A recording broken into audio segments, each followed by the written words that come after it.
All right, it's 2 o'clock. Welcome everyone to this town hall.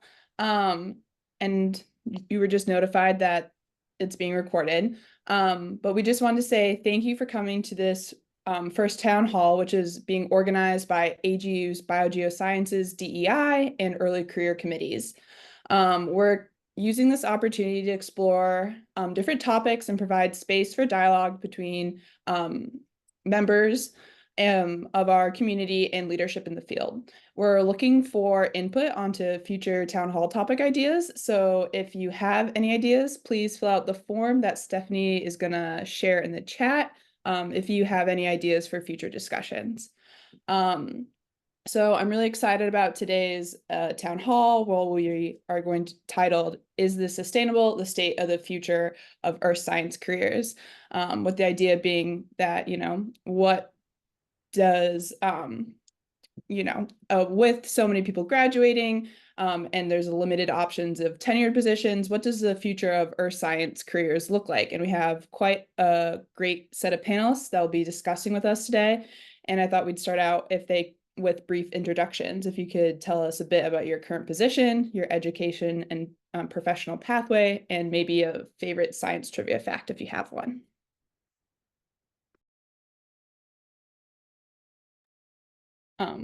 Amanda, you're the first on my screen. Sure. Well, super happy to be here. Thank you for having me. Hello, everybody. Yeah, so my name is Amanda Height. I am actually not a scientist anymore. I am a science journalist. So I'm based in Moab, Utah, Red Rock Desert. I was previously a staff editor at the life sciences magazine, The Scientist. And then now I've been freelancing for about the last year and change, coming up on a year and a half, I guess. Oh my God. And I mostly write for Nature and Science these days, but you might have seen my bylines in Scientific American, Science News, NPR, places like that. And previously, I have a master's in marine biology or marine ecology, and I did a little bit of geology as part of my thesis work. And then I have a master's in science journalism from UC Santa Cruz. Thanks. And my favorite science fact. I don't know if it's my favorite, but I did recently write a paper about these fish called gar for Science, and basically they have changed so little over evolutionary time that they last shared a common ancestor during the time of the dinosaurs, and they can still produce fertile hybrids, which I think is insane. Anyway. That is a wild science fact. Hillary? Thank you, Kaylin. Hi, everybody. So nice to be here today. I'm Hillary Hartnett, and I'm a professor at Arizona State University. I've been there 21 years this year, which is shocking to me. I've joined appointment in the School of Earth and Space Exploration and in the School of Molecular Sciences, which most people call chemistry. And I'm an oceanographer in the desert. So I am a somewhat eclectic scientist. As an oceanographer and biogeochemist and sometimes astrobiologist, I consider myself a bit of an interdisciplinarian. Fish out of water, nice. I haven't used that one. And what else am I supposed to say? Oh, science trivia. Let's see. There are more planets than stars in the galaxy because we now know that almost every star that's out there has a planet, and many of them have more than one planet. And so as someone who thinks about planets, whether it's our own or planets around other stars, it's somewhat amazing to think that we've gone in my lifetime from the only planets we know are around our own sun to there are more planets than stars, which is already a huge number in the galaxy. Fun fact. That's wild. Denny? Hi, everyone. My name's Denny Murray. I'm a PhD candidate at University of New Hampshire. I'm doing my PhD in atmospheric chemistry and freshwater chemistry.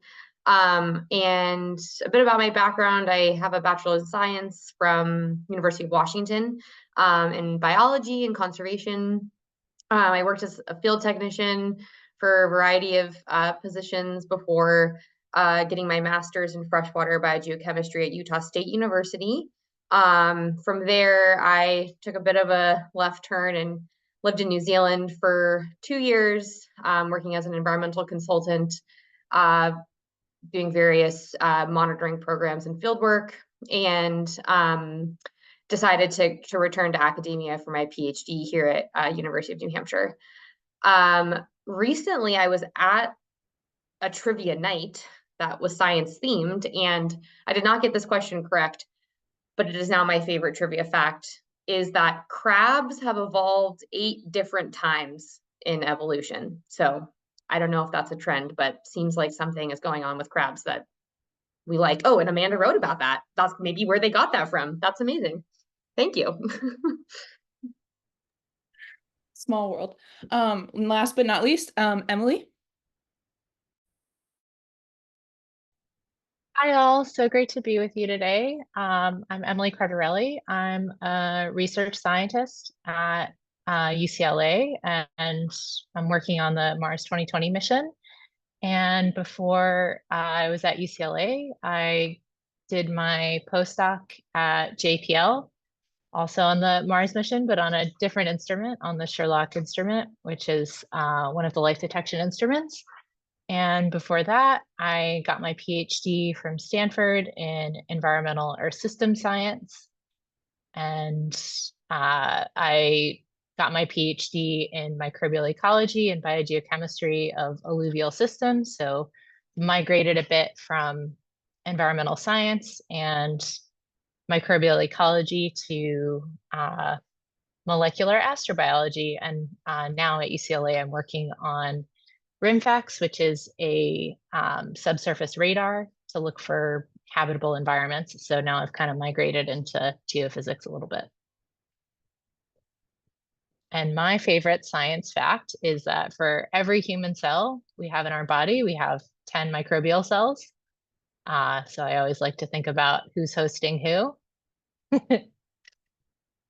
And I'll turn it back over to you, Kaylin. Great, thanks. So we have a kind of a diverse collection of like disciplines and also career stages. So we're really interested in kind of hearing people's perspectives on kind of what the future of earth science careers is going to look like. And we have a few questions that the organizers have put together to start off, and then we hope to end with a bit of Q&A from the audience. So our first question is kind of about like, what are the factors that led you to your career, and what has kept you interested and motivated to stay in the earth sciences and STEM or make a change? What sort of barriers do you see for people having successful careers going forward? And I'm not quite sure if there's someone who like wants to speak up first, or yeah, what would be the best way to go about that, but the floor is kind of open. Hillary?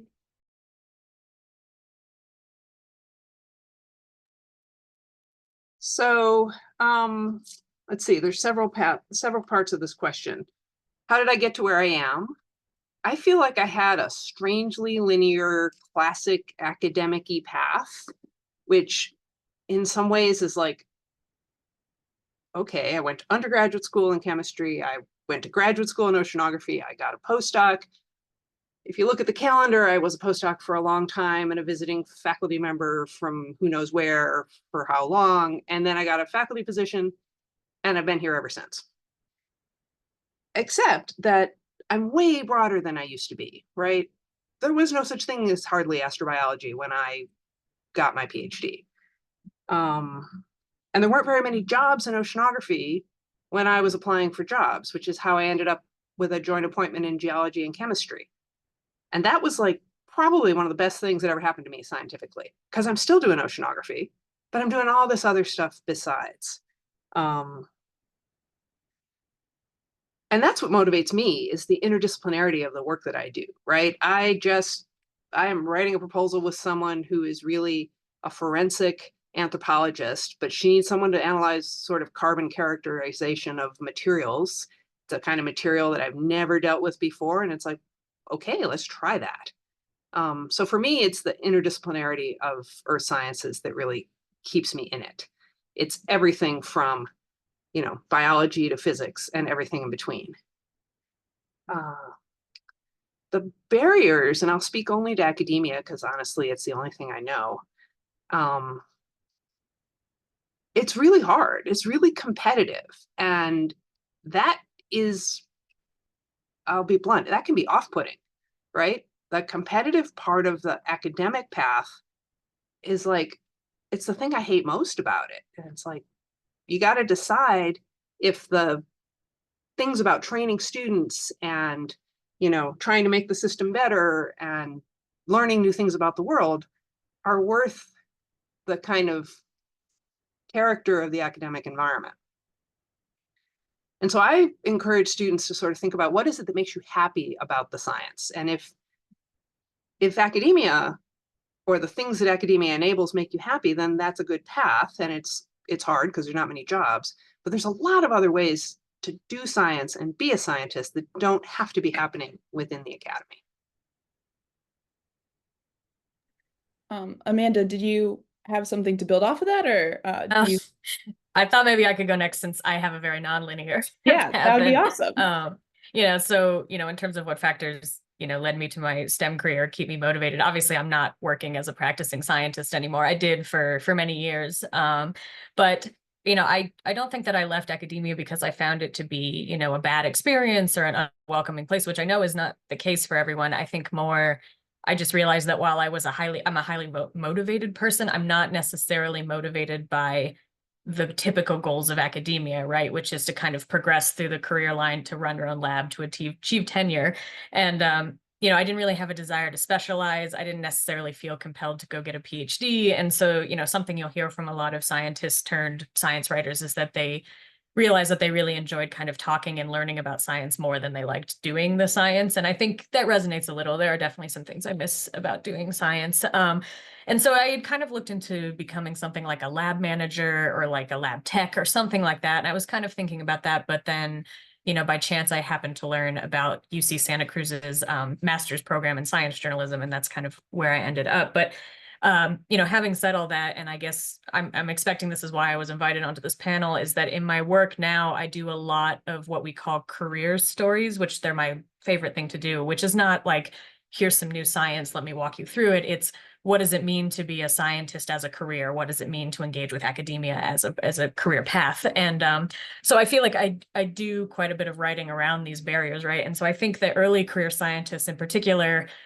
have a bit of an uphill battle, right? So people are facing kind of job scarcity, job insecurity, you're having to move every couple of years, stagnating wages, inconsistent access to healthcare. I've spoken to a lot of people who have kind of moved on to different types of grants and as a consequence lost access to their healthcare. I think the fact that PhDs and postdocs tend to overlap with times when people might want to be starting their families. I'm working on a piece for Nature right now that will be coming out soon about caregiving and kind of what the challenges are and navigating that. And then, of course, there's a lot of kind of discrimination and harassment against minority groups, women, LGBTQ individuals, racial and ethnic minorities. So I feel like field science in particular, which possibly some participants or people on this panel do quite a bit of, has had a bit of reckoning with a lot of these things in the last few years. And, all those really conspire to kind of make it a challenging path forward. So I think keeping people in STEM, regardless of the discipline, is going to involve tackling some of those challenges, which I'll get into that later. I mean, I think there's every reason to be hopeful, but, those are kind of some of the, what I see as the barriers.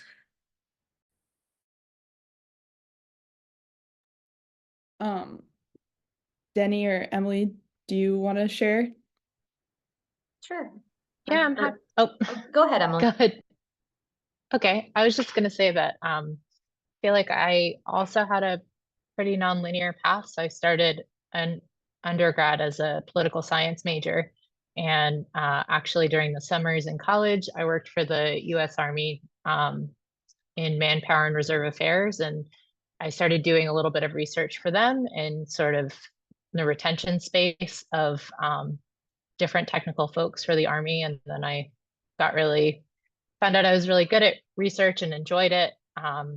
And when I discovered that science was an active area of research and I could get involved with places that were specifically important to me on a personal level, and I could work looking at science in environments that I loved. That really propelled me into my career. And I've stayed in, well, earth sciences and now planetary science because I really love the work that I'm doing. And the work that I'm doing now, I feel like was an extension of maybe what I did for my PhD. And I've also really loved the people that I worked with.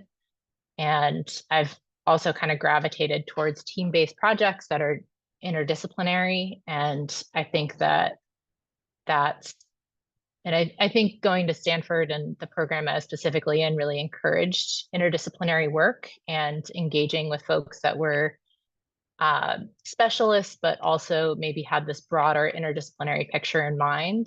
And that really, I think, set me on my path now. And in terms of barriers for the field, as a person who's maybe early career, mid career, or early-ish career, it's been really helpful to have this interdisciplinary background so I can kind of move between different fields and given, specific opportunities, figure out how my skill set may be applicable to other disciplines that are evolving, as Hillary said as well.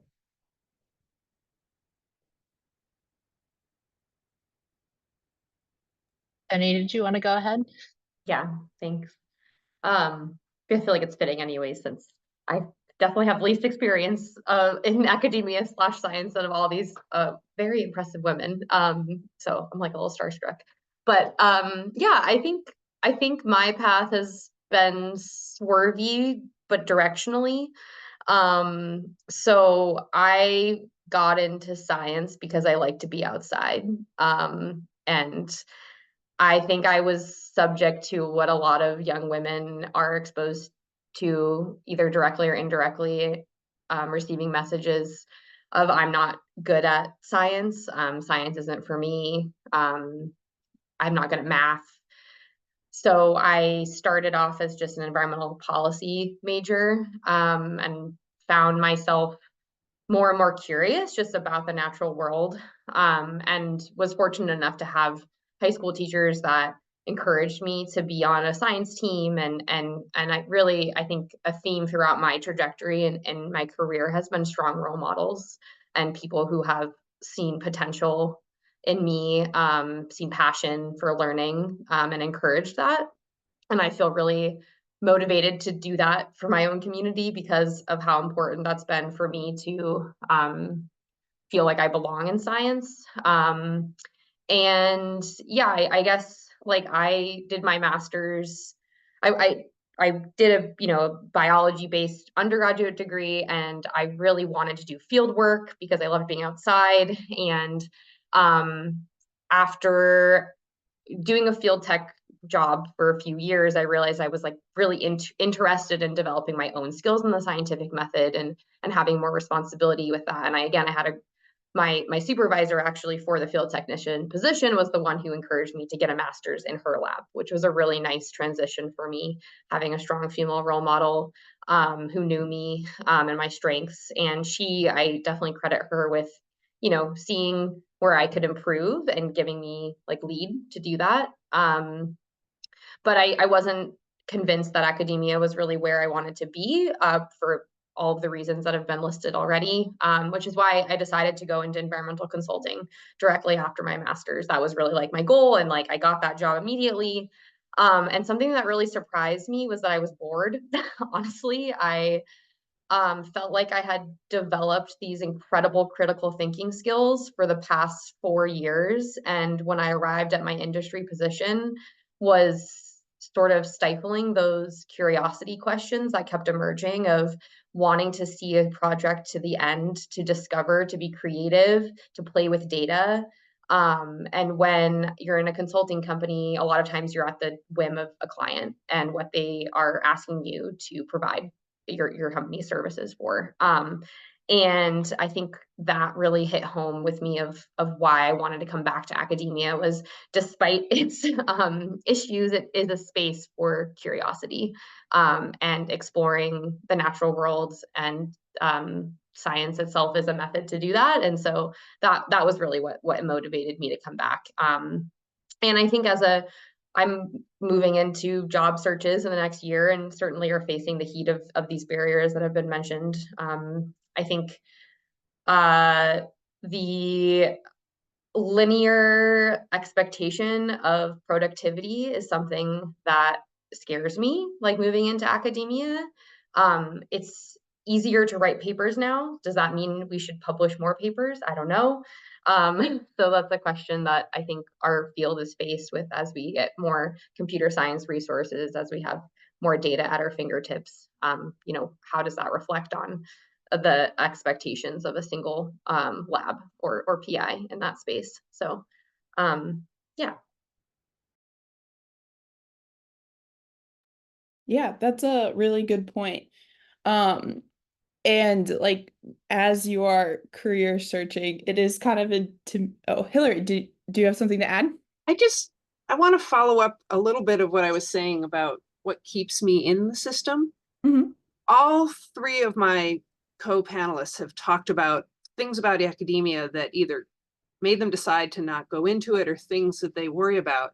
And I will say that one of the things I found, I'll say in the last 3 to 5 years, is how much I value being able to work to try to change the academic system from the inside, at least at my university, rewriting promotion and tenure guidelines, emphasizing things that don't look like traditional scholarship from a sort of classical academic standpoint as things that we value within our school, developing protocols and guidelines for what fieldwork should look like. And so that's a new piece of what I do within an academic career that I have grown to really, really value.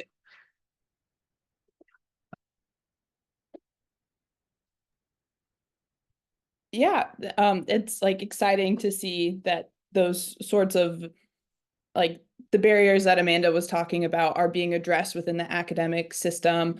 And something that Amanda did touch on was like the job scarcity.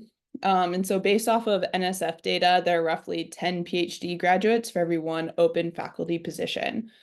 So kind of knowing this, we were wondering, how would you advise someone interested in pursuing an advanced degree in earth sciences? Or for other panelists, like, is it worth getting that degree? Or kind of, yeah, what would you encourage people to do it, and why?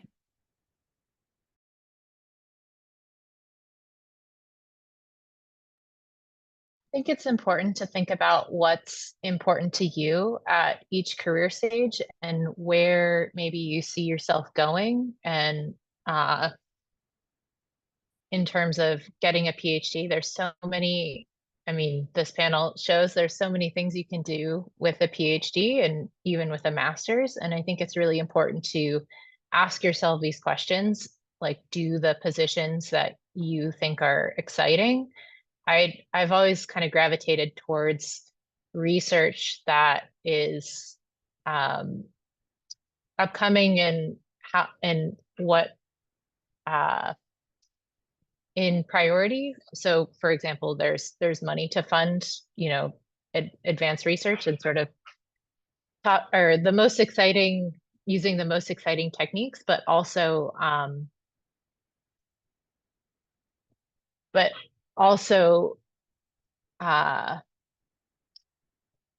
where is it going in terms of longer term? And so what skills can I gain at this specific time?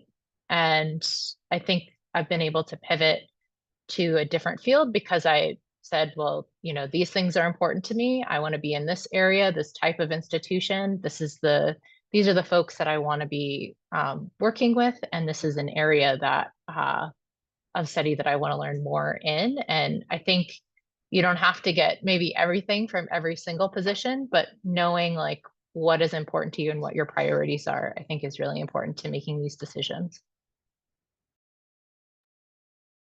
I think I would echo a lot of that. Both Emily and Hillary have kind of touched on this idea of like really getting explicit and clear on what it is you like about the work that you do. And, I think I often encourage people to think a little bit more holistically and broadly about how your skills can be used, both your hard skills and your soft skills. Like, so what are the skills that you have? What do you really like doing about science? And like, where can you kind of find that niche? For example, like, I wouldn't tell people not to go after faculty jobs if that's what they really want to do. But, there are a lot of different ways to apply a science degree, science journalism being one of those ways. If you like teaching, can you look for adjunct roles, or, can you, if you like research, can you do that in a, public or private sector, right? I know a lot of people who work in nonprofits now who left academia to go do that. I know quite a few people who went to consulting, similarly left it later, but that is an idea for some people.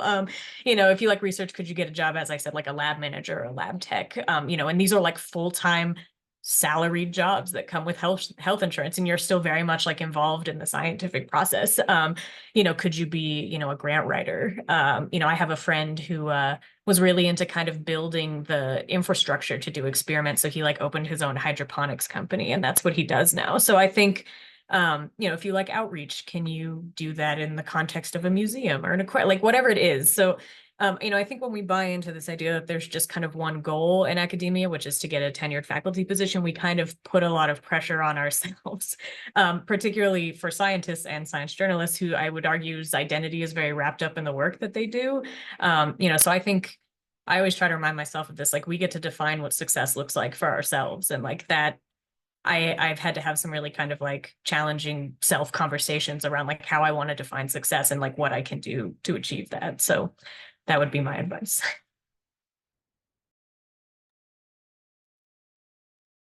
I think I speak with a lot of prospective graduate students that are interested in pursuing a PhD at University of New Hampshire, or if they're here for their master's, like what to be looking for moving on to a more advanced degree in academia. And I think that from my personal experience, that the project's really important, but the people are potentially more important at the beginning. And I feel like I've really noticed a stark difference between graduate students' experiences when they have a very supportive advisor and lab group versus they don't, and the attrition within academia. If you have strong role models and someone who models work-life balance, someone who models how to respectfully run a lab group, that can feel a lot more attainable, and these sort of more difficult aspects of academia fade into the sidelines because there's examples of how it actually can work. And I would say that do your homework on advisors, talk to graduate students, go to conferences. Who are people hanging out with just as a person, not just is their science good, but are they a good person? Do they care about you? Sorry, I don't know why my hand is raised. And I guess along those lines, beyond the sort of personal side of advising and being a graduate student, I would say finding an institution that has a culture of collaboration is also important. To Hillary's point, that academia can be highly competitive, but I think team science is becoming more of a norm as we move into like more interdisciplinary spaces. And so asking advisors, who do you collaborate with? Do you include students in those research groups? Or make your own research groups with other graduate students or other labs. I mean, we all can bring, something to the table in that way. So definitely trying to promote your own network, instead of arriving somewhere and hoping it works out for you. Yeah, just to build on what Jenny said, and maybe address some of the things that I see in the chat here, and also something that keeps me in science. I wanted to emphasize the value of peer-based mentoring, and I wanted to also just bring that to the forefront and say that that is part of the reason I got into a PhD program, was because I was friends with someone who whose parents had advanced degrees, and he understood how you apply to a PhD program, you know, what makes you a competitive applicant by applying to fellowships and things like that. And that was not something that I learned from my undergraduate mentor. It was something I learned from my peers. And then I also wanted to just say that, you know, developing strong relationships with the people you go to graduate school with or field camp with, you know, can be invaluable. And though I would say that in my PhD program, some of the things at Stanford were not necessarily an optimal fit, or there were, you know, it was not necessarily smooth sailing all the time, but something I really value about my experience there is just the exposure to phenomenal colleagues and peers who I still have relationships with today. And I'm really grateful for that. They can also be a source of support when you're looking for your next career path as well. And I just wanted to underscore the value of that, even if your supervisor or folks that you're working with, that they can be, your peers can be a phenomenal resource and asset to your career.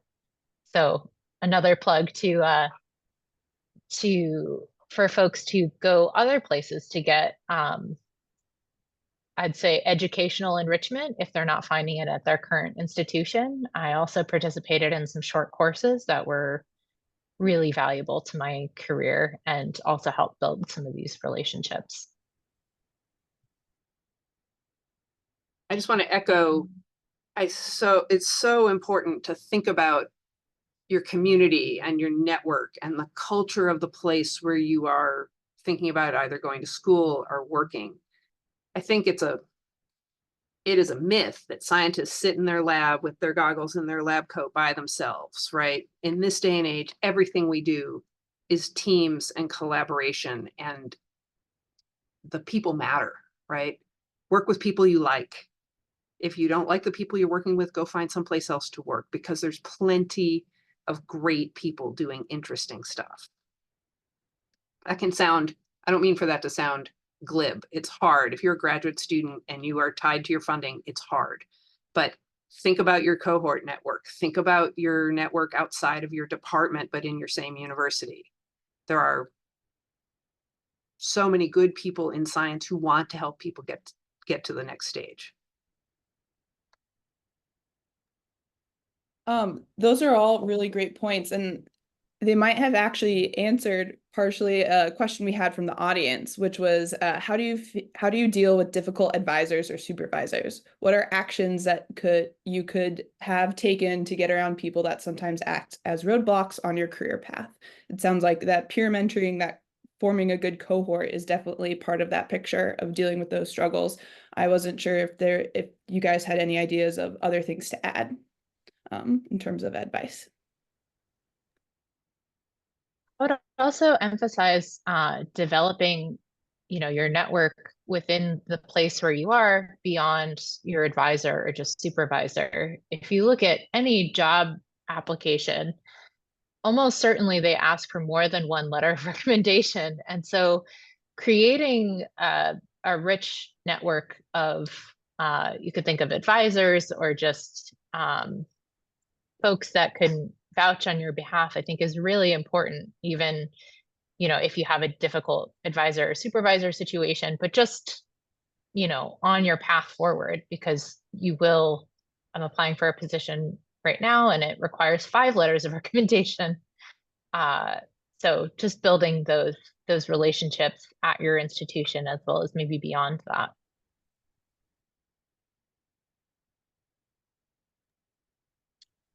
I would And say if you're doing oh, sorry, Jenny, I just wanted to say one last thing.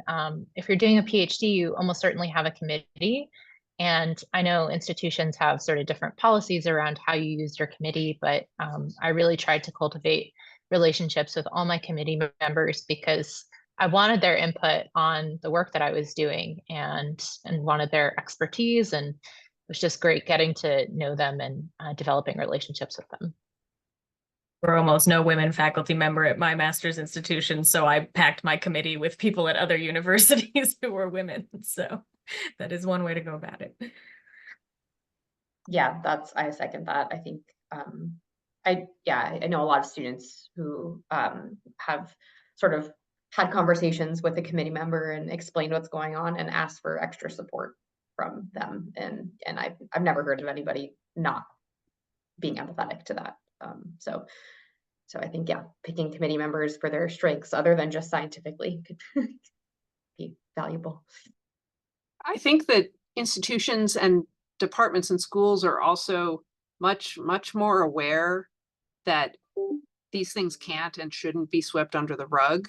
And so if you're dealing with a difficult advisor or supervisor, you're probably not the only one who knows that that person is difficult.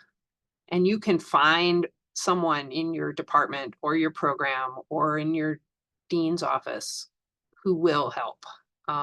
Not every university handles things well. I'm not going to say they do. But I guess what I'm saying is don't let it make you feel so isolated that you can't reach out to somebody else, because if you're feeling that way, you are not the first person and you won't be the last person, and people will be able to give you some guidance. Yeah. Thanks. Hopefully that answered the audience member's question. I think we'd like to ask one more of the organizers' questions before we open the floor to the audience members if they want to unmute and ask a question. And this final question kind of ties back to something Amanda was talking about, where there's lots of different ways to have a fulfilling career path that is like in STEM, STEM adjacent, like focuses on STEM. And so our final question is like, what does a rewarding STEM career mean to you? With that caveat is, it doesn't have to be in academia. It could be in academia. It could be in science journalism. What does it mean to you? And what are your aspirations for the future of STEM careers?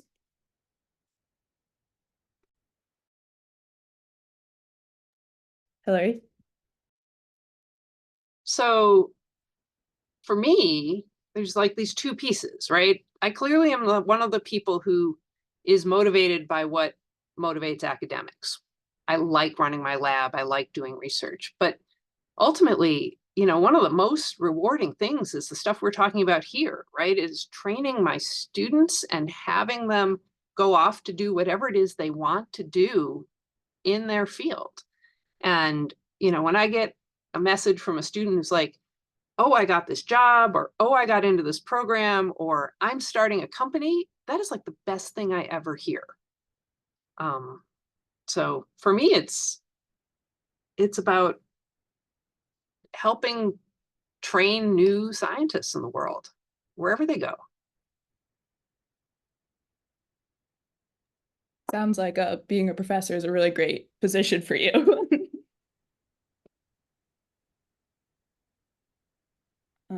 Anyone else? I can go. Or Denny, do you want to go? Okay. Well, I was thinking about this question, and I feel like I spend a lot of time just by virtue of my profession being kind of steeped in everything that's wrong, because I'm, like nobody's writing, nobody writes good news. But, I think I would say that most people that I speak to are very hopeful about the future, which gives me hope about the future. And so, I would say that, the generation of kind of early career scientists that are coming up are kind of more open-minded and empathetic. And I think we have language to discuss some of these issues that we did not have in the past. And so I was trying to think of some examples, for example, there are a lot of scientists across career stages right now that are unionizing, right? Like they're advocating for protections in their job. The NSF has started collecting demographic data on LGBTQ plus scientists for the first time ever very recently. The National Academies has released several reports in the last couple of years about advocating for racial and ethnic minorities in STEM, for caregivers in STEM, for disabled researchers in STEM. And there are prominent scientists who are taking institutions like the Howard Hughes Medical Institute to court over discrimination. And unfortunately, that case did not win. But, these are all, to me, hopeful steps, right? And people seem really committed to kind of creating a better space. And so I think, when I think about what I would aspire to in a career in STEM, is that we take all this data that we're starting to collect and we make actionable items out of them, right? So, we make policies or we institutionalize policies that kind of create a safe space where everyone can do their best work. We shift away from this idea that the ideal worker is someone who is 110% committed to their job at all times and is always visibly working, and if you don't do that, you're kind of socially punished. I think viewing flexible work arrangements as normal and warranted would be a lot to help. Yeah, and I guess generally that we just kind of take a moment to listen to the people around us, right? Like we all have different needs and we have to be able to voice them. I think all of this kind of comes down to a cultural shift, which is the most difficult kind of change to inspire. But I do get the sense from my own experience and from talking to other people that like this is a direction that we're moving in. So yeah, I think I would say that.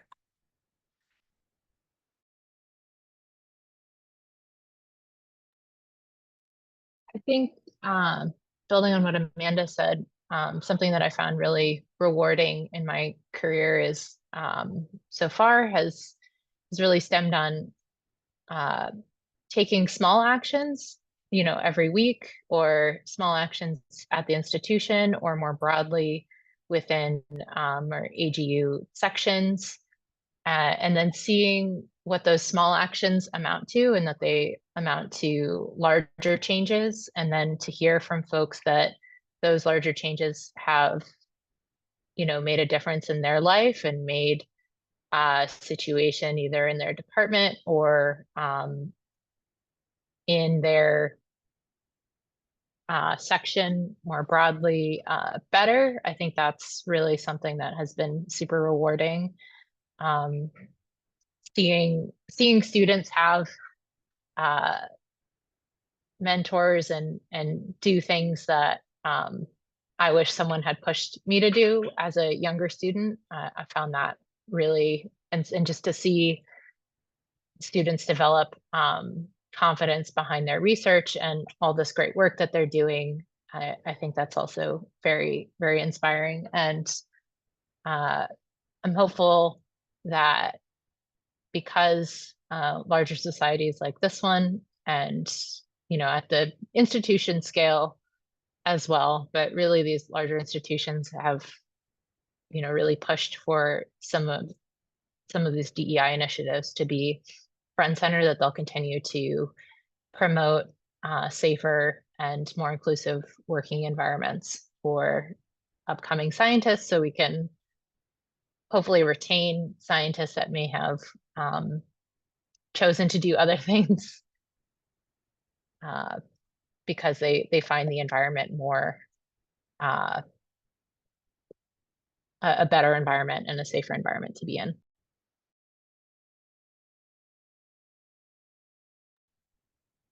I guess I'll wrap this up. I don't know when we're moving to the Q&A session, so I can be quick. But I think so far in my STEM career, what's been most rewarding is feeling like I've been starting to envision like going to AGU and feel like this one human among this sea of intelligent beings, that I would love for my career to contribute like one puzzle piece to this whole puzzle we're trying to figure out of how our Earth system works and how and our planet system works and how humans, what or if humans have a role in that. I would like my, on a selfish note, like be like, I would love to just be like have a tiny puzzle piece in that.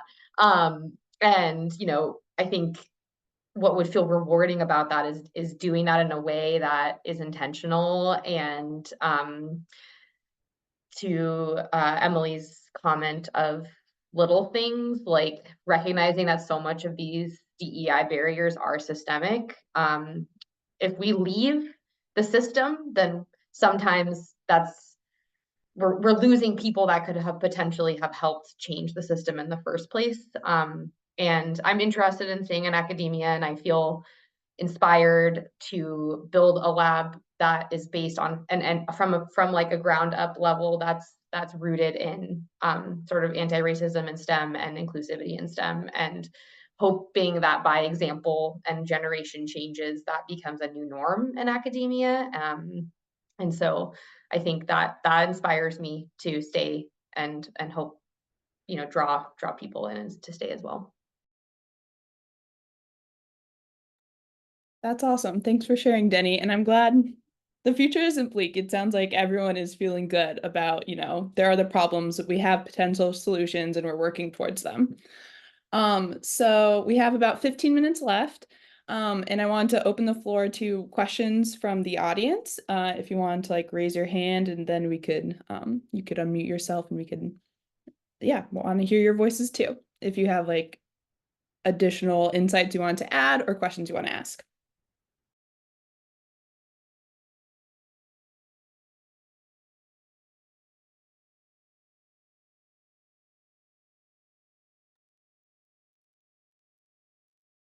And if there's not, I can always ask another question.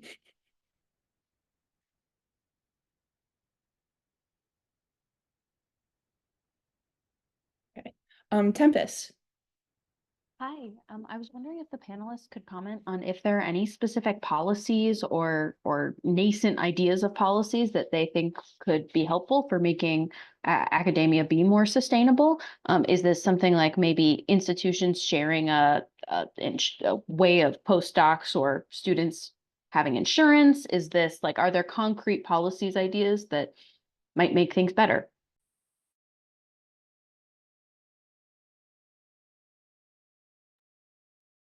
Oh, where do I start? So these are things I think would make it better, not things I know how to actually do. We have to pay graduate students a living wage for where they live. We have to make sure that graduate students have health insurance that's every bit as good as staff and faculty at universities, right? We need to develop equitable and inclusive practices around admission, around candidacy exams, right? We cannot have different students having, there's so much inequity in the way students progress through our academic processes because of people's internal bias, because of people's perceptions of who is a good scientist and who's not. And we have to, at the institutional level, create systems that counteract those kinds of bias. It's really hard.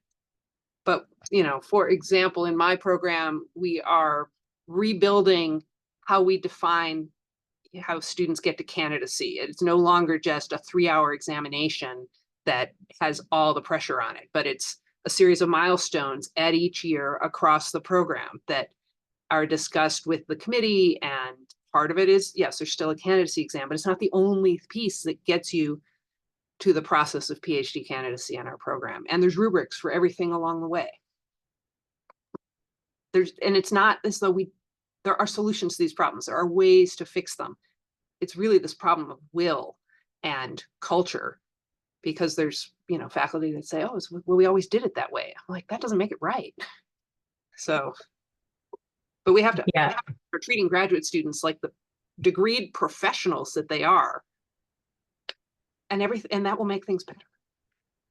Yeah, I would echo Hillary's point of where to even begin. And I think it depends on the kind of particular issue you're talking about. For example, I've been doing some research recently on stop the clock policies for the tenure process, right? So if you have to take a leave of absence because you've had a kid, what happens to your tenure prospects? And so I was speaking with somebody at the National Academies yesterday about a report that they just released, who was basically saying that oh my goodness, it's skipping my brain what I was going to say. Basically that we need to make a lot. Oh, that's what it is. We need to institutionalize a lot of these things. So for example, you might have a department like a DEI department or an advocacy department in your university, and there's a person there that has all these amazing ideas. But if you don't kind of instill them within the institution and give them a framework, when those people leave, those programs leave with them. And so I've been thinking a lot recently about this idea of there's a role for the federal government to play. There's a role for funders to play. There's a role for institutions to play, departments, whatever you do. And I think creating a framework for initiatives or pilot programs or policies to kind of have persistence over time is very important. And I've been thinking a lot about that idea. So yeah, there are a lot of policies in place. I'll put my website in the chat because I do a lot of writing about these types of things, so you can go look for it. But yeah. One thing that the Department of Natural Resources does at University of New Hampshire is we have a graduate student contract or compact that we go over, we're required to go over with our advisor every year, and both the graduate student and the advisor has to sign it and turn it into our administration person to acknowledge that you've had conversations, particularly around funding, and timeline and expectations. These are not university-wide policies, but they are encouraged by the department. I'm not sure if there's consequences if you don't fill those out, but I think it's kind of, at least there's a set place and a set document that's ubiquitous to those conversations, that everybody's held accountable to at least having those conversations, or if you're nervous about bringing that up with your advisor, you're like, oh, well, this is like something we have to do every year. As per this document, let's follow the guidelines. So I think using that as a very small example of sort of providing resources for these harder conversations, or these more difficult, more biased decisions potentially, would be a good place to start.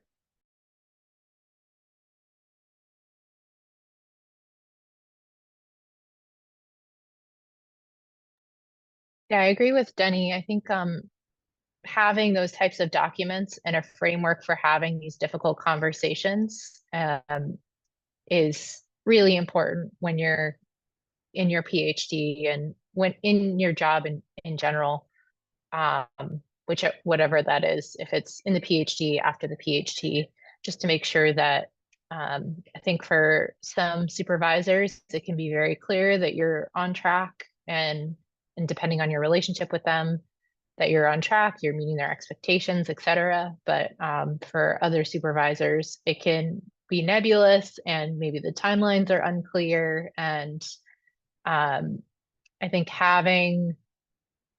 setting aside time for those conversations and, just that sort of structure at a regular, these are very common things for folks in the professional world. And I think it's something that academia could really benefit from having as well, just that these times are built in for feedback from both parties.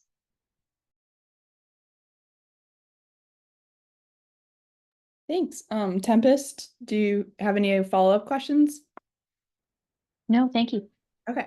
Are there any other questions from the audience?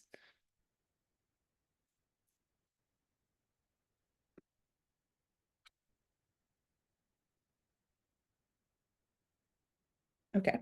I can ask one. Okay. Thanks, Dan. Yeah, of course. So I guess like when we're in our programs, it's kind of very easy to get bogged down in like lab work or like whatever like research we're doing.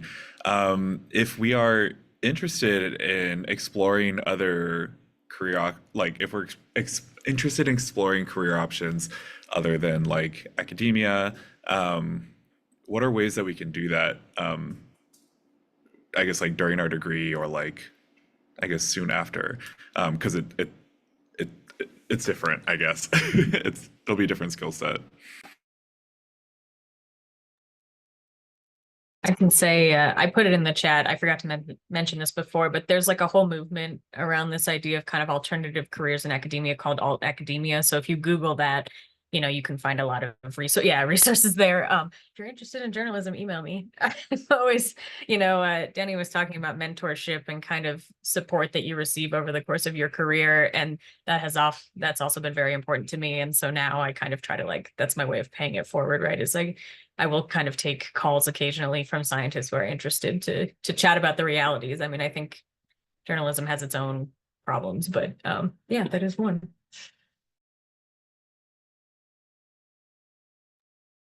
I would really encourage folks to ask for informational interviews with people who have really cool jobs. I think you'd be surprised how many people in adjacent fields may be willing to just have a coffee with you and tell you about what they do and, you know, what skills are important and what you can do to maybe build those skills in preparation, or just kind of try on that job for a day and see if you like it and if the work might be something that you might be interested in. And then you could really tailor maybe your remaining years or even a postdoc or some additional experience to preparing you for those positions.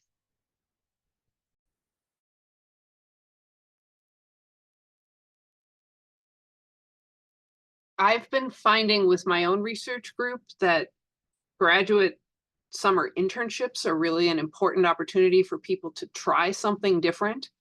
And it initially, you know, my first thought was, well, they aren't going to be doing their research while they're doing that. And I came to the realization that it's like, actually, it's exactly what they're doing. They are researching a component of what could be important for their career. Okay, fine. It may not end up in their dissertation, but you have to give students the opportunity to figure out what do they need to find out what the next step is. And graduate internships, which we don't always talk about, are really valuable for that.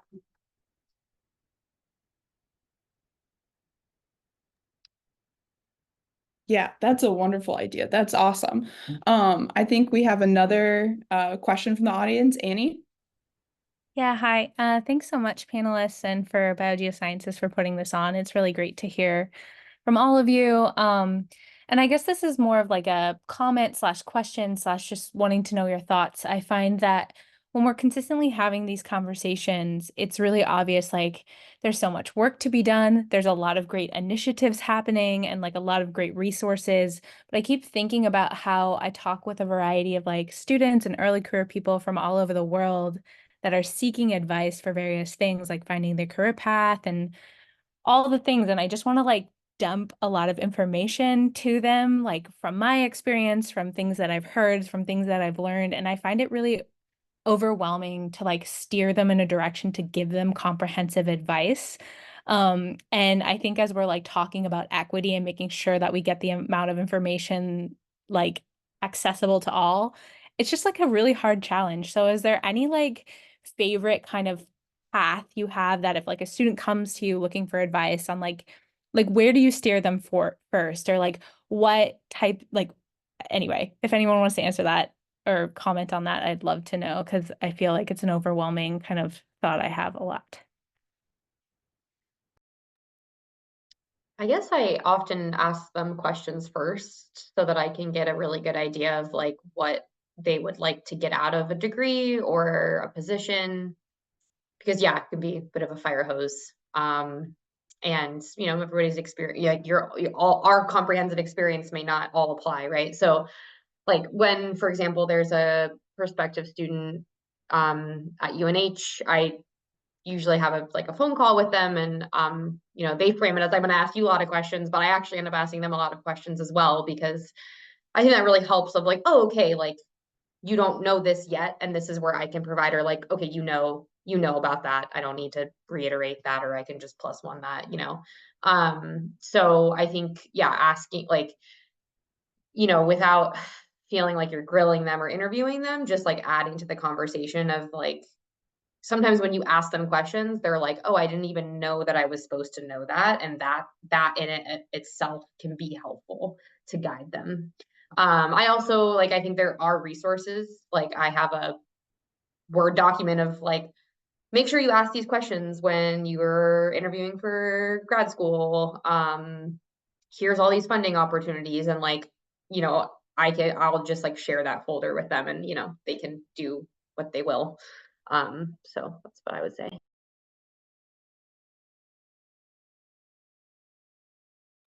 I think we might have time for one more panelist to contribute before we need to wrap up.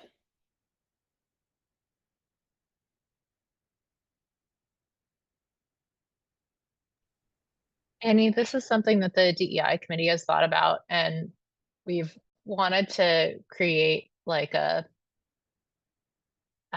resource page kind of linking to all these things, because there are so many things that folks have created, like Denny mentioned, and maybe advice or links that would be helpful. And maybe that's something that, we could continue to maybe work on together in the different sections, because a lot of this advice, I think, it can be very general and specific, but I think across the sections, it's maybe more similar than different. But yeah, happy to talk more offline about that. And I think Maya would probably want to be involved as well, since I know this is something that she's thought a lot about. Yeah, I think those are all fantastic ideas. Something we're thinking about at my institution is a list of what we call just-in-time mentors. If you have a specific kind of question, that we maintain a list of, this person is happy to talk about jobs. This person is happy to talk about, how do you navigate EDI problems within our institution. This person is sort of letting people know who supportive resources can be within the community. I don't know how that would work at the scale of biogeosciences or AGU, but it's often people want information, but it's also knowing who can they talk to. But some kind of folder, website, updatable thing would be great. And I have apologies, but I have to go. Thank you so much for inviting me to be part of this. I have very much appreciated hearing from all of you, and thank you for asking me to participate. Yeah, thank you so much for joining us. And actually, we are out of time, so I was just gonna close out too. So I wanted to thank all of the panelists for their contributions today, and everyone else for joining. And this is just a reminder, if you have feedback about today's panel, fill out the survey. If you have ideas for future town hall events, please fill out the survey. And yeah, that's it. I hope you all have a great rest of your Friday. Thank you. Thanks, Thank everyone. you.